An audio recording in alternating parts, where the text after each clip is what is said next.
some sorting ET in general out Oh in the middle yeah, of that's nowhere? what I was doing. I actually had a pistol in my hand at the time. I was really ticked off when I was having this fit. I was waving the gun in the air, okay, and I had this fit. And at this moment, I said, okay.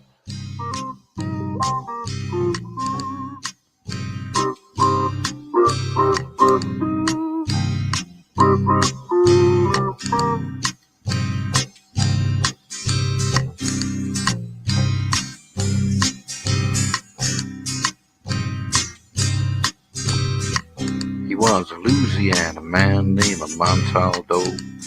Folks around called him Six Gun Joe. Worked with ICAR, don't you know? Investigating UFO. Out for a drive with a gal one night, they stopped to check out the reporting site. When an alien lit right there on the ground, he commenced to throwing his weight around. Now, old Six Gun didn't take too kindly to that kind of thing, especially without Vaseline or anything like that, Seriously. Well, Six Gun looked that critter right in the eye and said, "Any last wish before you die?" Yo, reached for his gun, quick as a twitch, and said, "Fill your claw, you son of a bitch." Now a legend spread across the land about this pistol-waving man. But if you're from space or from Earth below, you don't give no lip to Six Gun Joe.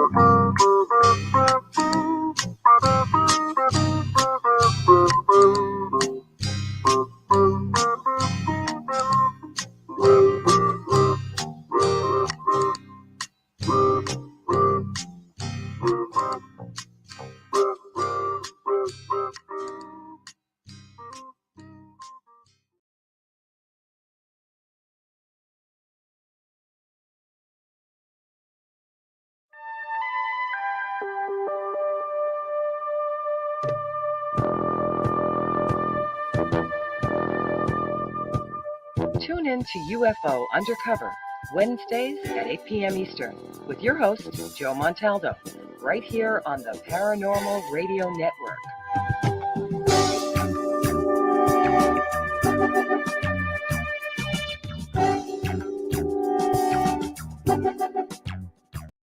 Welcome to UFO Undercover, with your host, Joe Montaldo.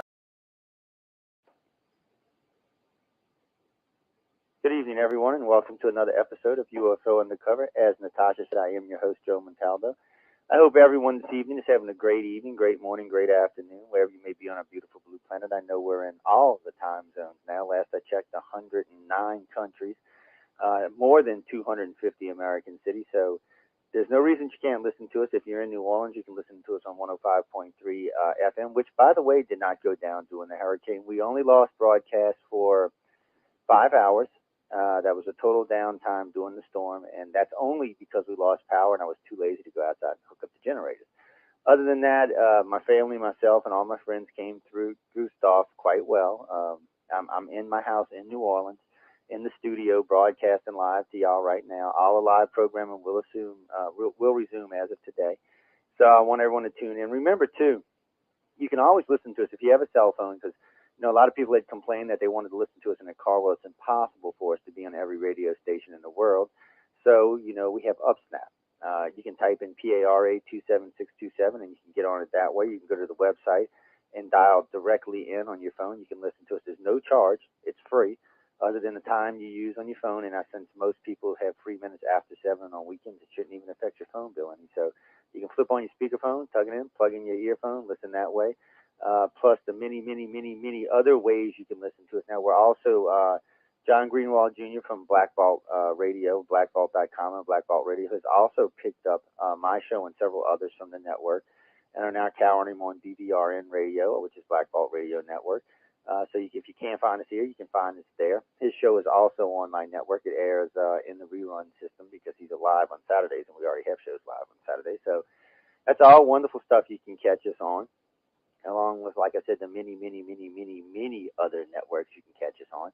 Also, all the different podcast sites from iTunes to GoDaddy to Macpedia to a whole host. I think we're on 50 podcast sites now. So there's no excuse for you not to listen to my show or any of the shows on the Paranormal Radio Network for that need.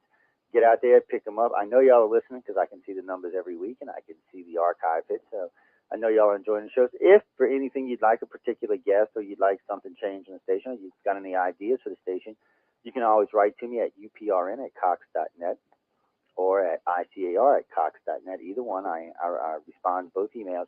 I will tell you this, on average, it takes me about 10 to 12 days to reply to an email, so don't get your feelings hurt. I got a lot of emails coming every day because not just the radio station, but I'm international director for ICAR, and we have a lot of contact cases coming in over the years. So there's always something going on, guys. So be a little patient when you write to me, but I will respond. I respond to all of my emails personally, even though it is a nightmare. Anyway, enough about all of that. I want to just let all my friends know that we did survive the hurricane, and we did ride the hurricane out in New Orleans. So no big deal. Tonight's guest is going to be Jeff Peckman. He's very interesting. He's got a couple of interesting things. The sites are posted on all three of our sites. You can find it on UFO Undercover, on Paranormal Radio Network, and on the iCar site. So you can go link in, read through the site while we're there. The easiest way to find it is just go to UFO Undercover, click the site, and go. Now, I'm going to bring Jeff on in a second. There's a couple of things I was reading through his site, like some updated news he has on there. What he's doing in Denver, which I find very fascinating in itself.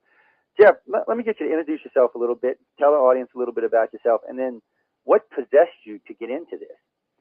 Well, I have always been interested in cutting-edge solutions, things that information, knowledge that connects me with the rest of the universe, with my own inner self. I've practiced meditation and taught meditation for many years, and have another website called worldpeacemarket.com that promotes a new technology. But about a year ago, maybe a year and a half ago, I heard a talk by Stan Romanek, who does seem to have perhaps the most documented case of alien contact. And I was very impressed with the evidence that he presented. And I thought, well, great, everybody's going to know about this, and it'll pretty much confirm what most people know already, that we are not alone in the universe. And nothing really came from that in the media. Actually, that was not a public meeting, but later on there was a public meeting, and the media was invited back in January of this year and did not report on it. So that puzzled me. Then a couple months after that, John Schuessler of MUFON had been a former NASA engineer, and he had a stack of documents, a lot of declassified documents, confirming that the government cover-up part of this issue was true. I thought, great, so everybody's going to know about this. But he ended his talk by saying that he did not expect that the U.S. government would disclose what it knows about the UFO and ET reality in his lifetime. And I thought, hold a second here. I figured, that's just wrong. Because first of all, we are the government, we the people here. Yes, we are. And we are the government. And secondly, there's obviously enough between what he said and what Stan Romanek had presented.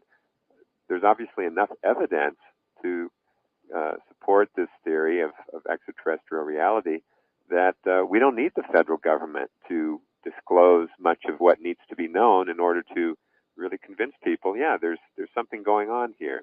And so I knew how to do a ballot initiative. Not all states allow this, but Colorado certainly does, and I think 16 other states.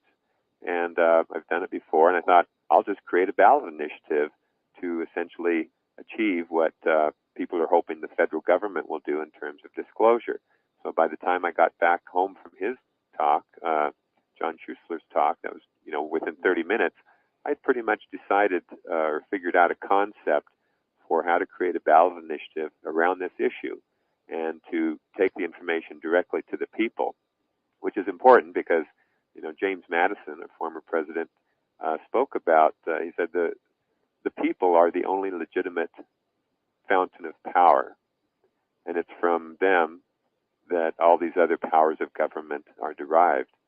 So that was the strategy that I took, and it seems to be working well in terms of tapping into that power and gaining the attention of the media because they see that this is a very serious thing. When you go directly to the people with anything, the media tends to cover it because it's a local thing that has potentially global implications.